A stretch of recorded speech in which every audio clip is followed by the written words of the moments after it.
Selamat pagi Bapak Ibu Saudara-saudari yang dikasihi oleh Tuhan kita Yesus Kristus. Kembali lagi dalam acara Morning Call GPIB bersama saya Pendeta Octavia Stefani, Pendeta Jemaat dari GPIB Sion Nunukan Pos Pelkes Alang Engkuanan Desa Apas, Sebuku, Kalimantan Utara. Ya Bapak Ibu Saudara-saudari, sebelum kita memulai seluruh aktivitas kegiatan kita di pagi hari ini, kita akan bersama-sama bersaat teduh dan merenungkan firman Tuhan.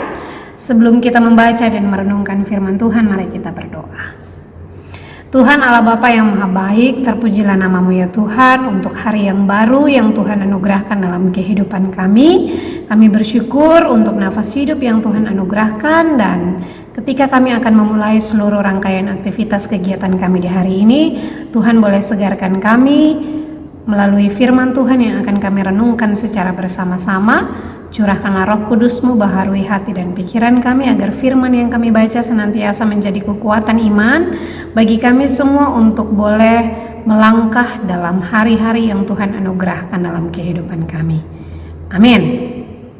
Ya Bapak Ibu Saudara-saudari yang dikasihi Tuhan, bacaan perenungan firman Tuhan kita di pagi hari ini terambil dari kitab Yoel pasalnya yang ketiga, ayatnya yang pertama sampai dengan ayatnya yang ketiga. Firman Tuhan yang mengatakan, "Sebab sesungguhnya pada hari-hari itu dan pada waktu itu, apabila aku memulihkan keadaan Yehuda dan Yerusalem, aku akan mengumpulkan segala bangsa dan akan membawa mereka turun ke lembah Yosafat. Aku akan berperkara dengan mereka di sana mengenai umatku dan milikku sendiri, Israel, oleh karena mereka mencerai-beraikannya ke antara bangsa-bangsa dan membagi-bagi tanahku. Oleh karena mereka membuang undi mengenai umatku, menyerahkan seorang anak laki-laki karena seorang sundal, dan menjual seorang anak perempuan karena anggur untuk diminum." Demikian jauh firman Tuhan kita di pagi hari ini. Bersukacitalah ketika kita boleh membaca dan merenungkan firman Tuhan di pagi hari ini bersama-sama. Ya Bapak Ibu Saudara-saudari yang dikasihi oleh Tuhan Yesus Kristus, tidak jarang dalam kehidupan kita, secara khusus orang-orang percaya, diperhadapkan oleh berbagai macam tantangan kehidupan, termasuk ketika kita bisa melihat kesombongan rohani dalam pribadi orang-orang percaya yang seringkali hal tersebut justru bukan menjadi sesuatu yang mendatangkan sukacita dan damai sejahtera, tapi sebaliknya malah menjadi batu sandungan ketika seseorang merasa diri mereka adalah orang-orang yang paling benar dan paling kudus karena dianggap sebagai pilihan Allah. Bahkan ada salah satu kisah yang begitu amat sangat menarik, pengalaman hidup dari seorang presiden Brazil yang bernama Tancredo Neves. Di tahun 1985, ia katakan bahwa bila ia mendapatkan 500.000 suara dari partainya, maka tidak ada yang mampu atau tidak ada yang berani untuk mendepak dia dari posisi. Lalu kemudian dengan tegas juga dia katakan bahwa Tuhan pun tidak sanggup untuk mendepak dia dari posisinya tersebut. Tapi sebaliknya, pada akhir ketika dia mendapatkan lebih dari 500 suara, sehari sebelum pelantikannya justru ia mengalami sakit dan kemudian meninggal dunia. Itu menjadi satu contoh nyata Bapak Ibu Saudara-saudari bahwa manusia tidak akan pernah tahu perjalanan kehidupan mereka, sehingga diingatkan untuk tidak boleh sombong rohani. Sumber kekuatan adalah daripada Tuhan. Oleh karenanya itu menjadi satu dasar utama bahwa dalam kita menjalani kehidupan kita, janganlah pernah mengandalkan kekuatan sendiri, tapi senantiasa harus mengandalkan kekuatan Tuhan. Nah, perenungan kita ketika diangkat dari kitab Yoel pasalnya yang ketiga ayatnya yang pertama sampai dengan ayatnya yang ketiga juga menggambarkan bagaimana Allah menorong orang-orang Israel yang adalah pilihannya bisa terbebas dari penindasan-penindasan bangsa-bangsa seperti bangsa Tirus, Sidon, dan juga Filistin. Itu bukan karena kuat dan hebatnya mereka sebagai pilihan Allah, tapi karena justru Allah itu sendirilah yang membinasakan bangsa-bangsa itu karena mereka telah menghancurkan rumahnya atau rumah Tuhan, dan mereka menjadikan bangsa Israel atau yang adalah pilihan Allah sebagai budak tawanan. Dan bukan hanya itu saja, berbagai macam kejahatan yang dilakukan oleh bangsa-bangsa ini terhadap umat Israel membuat Allah menunjukkan bagaimana kemahakuasaannya, bahwa apa yang dilakukan oleh bangsa-bangsa Filistin, Sidon, dan juga Tirus tidak akan pernah mampu untuk mengalahkan kekuatan dari Allah. Sehingga tindakan Allah yang membinasakan bangsa-bangsa tersebut bukanlah suatu tindakan yang sewenang-wenang, tetapi ini merupakan perwujudan dari kesempurnaan, kekudusan, dan juga keadilan serta kedaulatannya sebagai seorang Allah. Sekaligus juga ingin menyatakan kepada bangsa-bangsa tersebut bahwa Dia adalah Allah Israel dan Allah yang sanggup untuk melakukan segala sesuatu bagi umat pilihannya. Dan firman Tuhan ini pun sekaligus ingin mengingatkan kita bahwa ketika Allah menjanjikan pemulihan, maka Allah mampu menganugerahkan sukacita, damai sejahtera bukan hanya bagi bangsa Israel saja, tetapi bagi kita semua umat-umat yang dikasihinya, termasuk Bapak Ibu Saudara dan juga saya. Namun anugerah Allah itu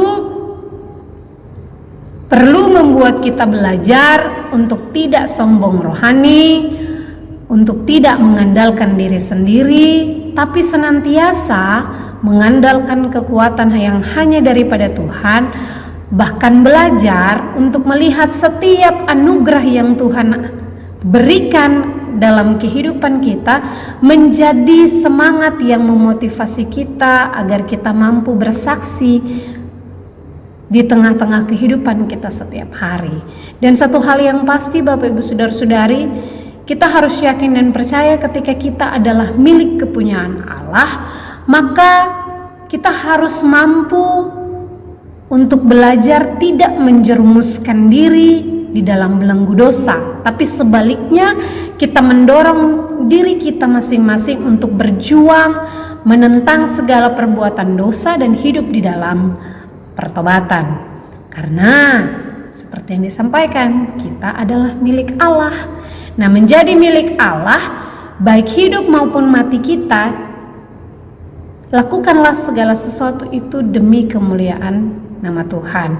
Dan ketika kita menjadi anak-anak Tuhan, mau melaksanakan panggilan pengutusan kita sebagai saksinya di tengah-tengah kehidupan kita sehari-hari, mintalah Tuhan untuk memampukan kita bisa belajar, mengintrospeksi diri, menyadari hidup kita bahwa kita yang adalah milik Tuhan, Tuhan bisa memakai kita menjadi firman yang hidup di tengah-tengah hari-hari kita. Dan ketika kita melaksanakan tanggung jawab segala aktivitas kita di hari ini, bersukacitalah, bersyukurlah, lihat bagaimana cinta kasih Tuhan yang begitu luar biasa yang boleh Dia anugerahkan sehingga kita bisa menikmati pagi hari ini dengan sukacita. Maka percayalah Bapak Ibu Saudara, kita semua Tuhan bisa pakai sebagai garam dan terang, dan kita dapat memuliakan nama Tuhan melalui tugas tanggung jawab pekerjaan dimanapun kita berada. Tuhan memberkati kita semua. Selamat bekerja, selamat melaksanakan tugas tanggung jawab panggilan pengutusan sebagai gereja di hari ini. Tuhan memberkati kita semua. Amin. Mari kita satukan hati kita, kita berdoa. Terima kasih ya Tuhan Allah Bapa kami yang bertata dalam kerajaan sorga. Kami boleh merenungkan sabda firman-Mu. Biarlah firman-Mu itu senantiasa menjadi pedoman dalam kehidupan kami. Bahkan kami belajar untuk senantiasa mengintrospeksi diri. Dan kami boleh bersyukur bahwa setiap nafas hidup yang Tuhan anugerahkan dalam kehidupan kami senantiasa melayakkan kami dan membuat kami sadar bahwa Tuhan tidak pernah meninggalkan kami. Dan ketika kami yang adalah milik kepunyaan Allah, Tuhan mampukan kami untuk berkarya di tengah-tengah tugas kerja layan kami setiap hari. Dan biarlah Tuhan mampukan kami untuk menjadi berkat demi hormat dan kemuliaan nama Tuhan. Berkati setiap kami, anak-anak Tuhan dimanapun keberadaan kami. Apa yang kami kerjakan dan lakukan, biarlah itu semata-mata kami kerjakan hanya bagi Tuhan saja. Dan Tuhan berkati bangsa dan negara kami. Setiap pergumulan yang terjadi di tengah-tengah bangsa dan negara kami, Tuhan Engkau yang mampu turut ambil bagian campur tangan. Bahkan kami yakin dan percaya pemulihannya nyata Tuhan anugerahkan, sehingga bangsa dan negara kami dapat menjadi teladan di mata dunia. Kami yang ada di dalam kedukaan akibat bencana yang terjadi di beberapa wilayah di Indonesia, Tuhan berkati agar supaya setiap tantangan pergumulan kehidupan yang diperhadapkan kepada kami boleh belajar bahwa Tuhan senantiasa hadir di tengah-tengah masa-masa sulit kami, sehingga Tuhan menolong kami untuk melewati masa-masa sulit itu dengan senantiasa bersandar berharap hanya kepada Tuhan. Kami berdoa bagi seluruh gereja-Mu, secara khusus Gereja Protestan Indonesia bagian Barat yang boleh berkarya di tengah-tengah kehidupan bangsa dan negara. Biarlah GPIB terus berkarya untuk dapat menghadirkan kasih Allah di tengah-tengah kehidupan kami sebagai anak-anak Tuhan. Dan secara khusus Tuhan kami berdoa bagi pos-pos pelayanan dan kesaksian di tengah-tengah bulan Pelkes yang boleh berjalan ini. Kami boleh melihat ada kemajuan, ada perkembangan baik iman dan spiritualitas, dan kemajuan dari sisi kehidupan jemaat-jemaat yang ada di pos Pelkes. Biarlah ya Tuhan Engkau memberkati setiap pelayanan yang boleh dilaksanakan di tengah-tengah persekutuan anak-anak Tuhan, sehingga kami semua Tuhan layakan menjadi berkat demi hormat dan kemuliaan nama Tuhan saja. Namun daripada itu semua Tuhan, ketika kami ada gumul doa yang kami panjatkan kepadamu, sebelumnya kami mohon Engkau ampuni setiap salah dan dosa yang kami lakukan, sehingga ketika Tuhan menjawab seru doa sembahyang kami tidak akan pernah menjadi batu sandungan ketika Tuhan menjawabnya. Dan biarlah doa yang jauh daripada sempurna ini Tuhan kami alaskan hanya di dalam nama Putra-Mu Yesus Kristus yang adalah Tuhan dan Juru Selamat kami yang hidup. Kami berdoa dan mengucap syukur. Haleluya. Amin.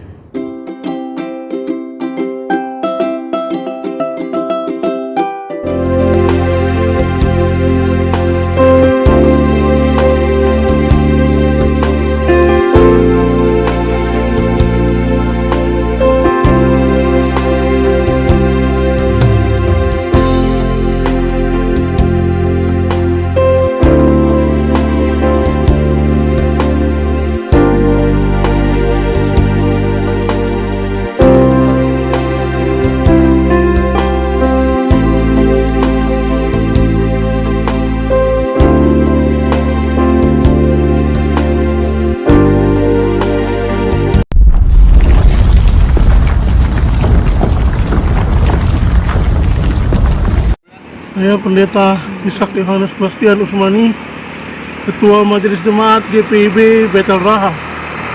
Saat ini saya berada di Pos Pelkes Merimbano Latompa, wilayah paling timur pelayanan GPIB.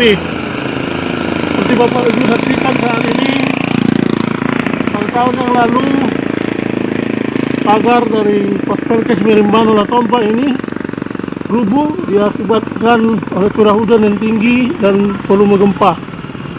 Oleh karena itu, pada kesempatan saat ini saya mohon dukungan doa dan juga dana agar kami dapat membangun kembali pagar Pospelkes Merumbanu Latompa yang sudah rubuh ini, dan anggaran yang dibutuhkan sekitar 240 juta rupiah, karena kami akan merubah kembali posisi pagar dari Pospelkes Merumbanu Latompa ini. Dan saya berharap dengan dukungan doa dan juga dukungan dana dari Bapak Ibu, kami dapat membangun kembali pagar Pospelkes Merumbanu Latompa ini supaya bisa menjadi bagus kembali, sehingga semuanya boleh mendatangkan kemuliaan bagi nama Tuhan.